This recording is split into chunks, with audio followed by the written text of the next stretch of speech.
réalisateur depuis de nombreuses années de documentaires portant sur la santé. Il a présenté ainsi sa dernière réalisation, Les Sacrifiés des ondes.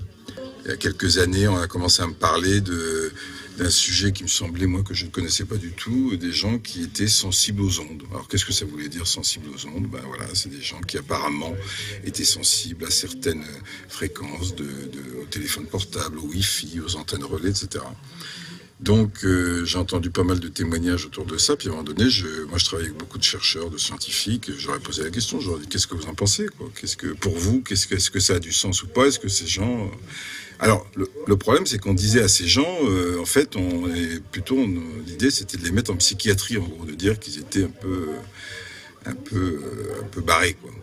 Donc, finalement, moi, j'ai rencontré le professeur Bellepomme, j'en ai parlé au professeur Montagnier, et en fait, j'ai décidé de faire un film sur le sujet, avec Maxence Lallier, qui, lui, a mené un peu toute l'enquête depuis des années autour de ce sujet.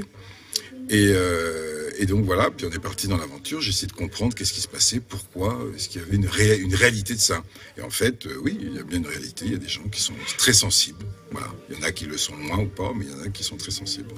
Et visiblement le message est passé, en témoigne le silence qui régnait dans la salle suite à la diffusion du reportage. Celui-ci s'appuie notamment sur de nombreux témoignages de médecins et de personnes électro-hypersensibles pour prouver que des pathologies résultant d'une exposition aux ondes existent réellement et se traduisent par des symptômes désormais clairement identifiés. C'est ce que nous explique également Jean Rinaldi, responsable régional de Roubaix-des-Tois et président de l'association CARA. Les gens ne se rendent pas compte pour l'instant, mais ils ont des vertiges à proximité d'antennes relais, ils ont des maux de tête, des insomnies, des bourdements d'oreilles, on appelle acouphènes. Ils ont aussi des problèmes plus graves. On peut dire qu'on a, sur des sites, on a vu des gens qui avaient des leucémies. Ça passe aussi par des cancers, malheureusement. Et voilà. Donc, il est vrai qu'on va me dire, prouvez-le. Prouvez-le. Eh bien, nous, ce qu'on a fait une enquête. On est allé sur des sites où il y a des antennes avec des points atypiques, en fait. Et on a posé des questions aux gens.